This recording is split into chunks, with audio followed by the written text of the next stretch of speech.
ओम शांति। मुरली तारीख 17/10/2025। मीठे बच्चे, जैसे बाप भविष्य के जन्मों के लिए सुख देते हैं, वैसे आप बच्चे भी बाप के मददगार बनो, प्रीत बुद्धि बनो, दुख देने का कभी ख्याल भी ना आए। प्रश्न: तुम रूप बसंत बच्चों का करते हुए क्या है?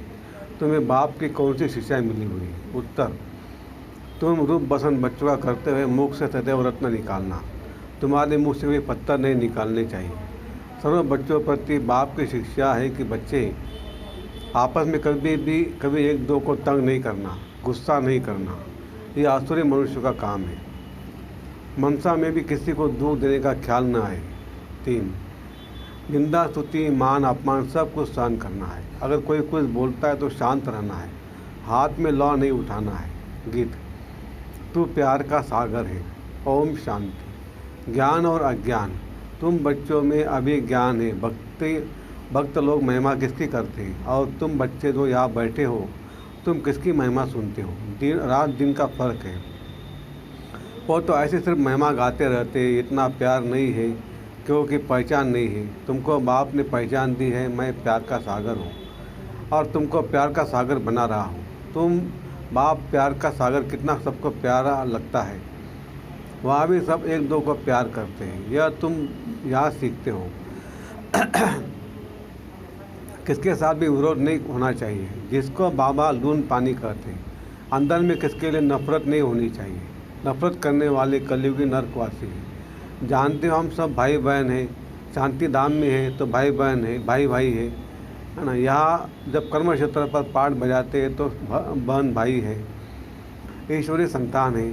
ईश्वर की महिमा है, वो ज्ञान का सागर, प्रेम का सागर, यानी सबको सुख देते हैं। तुम सब दिल से पूछो, जैसे बाप भविष्य के जन्मों के लिए सुख देते वैसे हम भी वह कार्य करते हैं। और बाप के मददगार नहीं बनते, प्यार नहीं करते, तो एक दूसरे प्रीत नहीं, विपरीत बुद्धि होकर रहते तो विनय शांति हो जाती है। विपरीत बुद्धि होना आसुरों का काम है। अपने को ईश्वर संप्रदाय कहलाकर फिर एक दो को दुख देना, उसको आसुर कहा जाता है। तुम बच्चों को किसी को भी दुख नहीं देना है। तुम हो ही दुख हरता सुख करता बाप के बच्चे। दुख देने का ख्याल भी तुमको नहीं आना चाहिए। फिर धारणा के लिए मुख्य सार: 1. माया के वश होकर कोई भी आसुरी चलन नहीं चलनी है। अपने चलन का रजिस्टर रखना है। ऐसा कोई कर्म नहीं करना है जो पश्चाताप करना पड़े।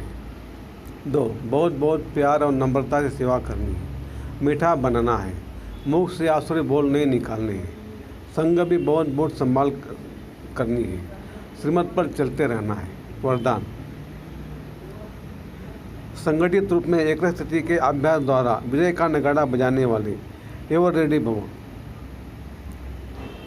विश्व में विजय का नगाड़ा तब बजेगा जब सभी के सब संकल्प एक संकल्प में समा जाएंगे। संगठित रूप में जब एक सेकंड में सभी एक स्थिति में स्थित हो जाए तब कहेंगे एवर रेडी। एक सेकंड में एक मत, एक स्थिति और एक संकल्प में स्थित होने की ही निशानी अंगुली दिखाई है। जिस अंगुली से कलयुगी पर्वत उठ जाता है। इसलिए संगठित रूप में एक स्थिति बनाने का अभ्यास करो, तभी विश्व के अंदर शक्ति सेना का नाम बाला होगा। स्लोगन: श्रेष्ठ पुरुषार्थ में थकावट आना, यह भी आलस्य की निशानी है। अव्यक्त इशारे: स्वयं और सर्व प्रति मनसा द्वारा योग की शक्तियों का प्रयोग करो। आप अपनी आत्मिक दृष्टि से अपने संकल्पों को सिद्ध कर सकते हो। वह रिद्धि सिद्धि है अल्पकाल, लेकिन याद की विधि से संकल्पों और कर्मों की सिद्धि है अविनाशी। वो रिद्धि सिद्धि यूज करते हैं और आप याद की विधि से संकल्पों और कर्मों की सिद्धि प्राप्त करो। अच्छा, ओम शांति शांति शांति। शुक्रिया बाबा, शुक्रिया आपका, लाख लाख शुक्रिया। Thank you thank you thank you. कम बोलेंगे, धीरे बोलेंगे, मीठा बोलेंगे, सोच समझ कर बोलेंगे, तोल तोल के बोलेंगे और खुशी खुशी से घर जाएंगे। Thank you thank you thank you.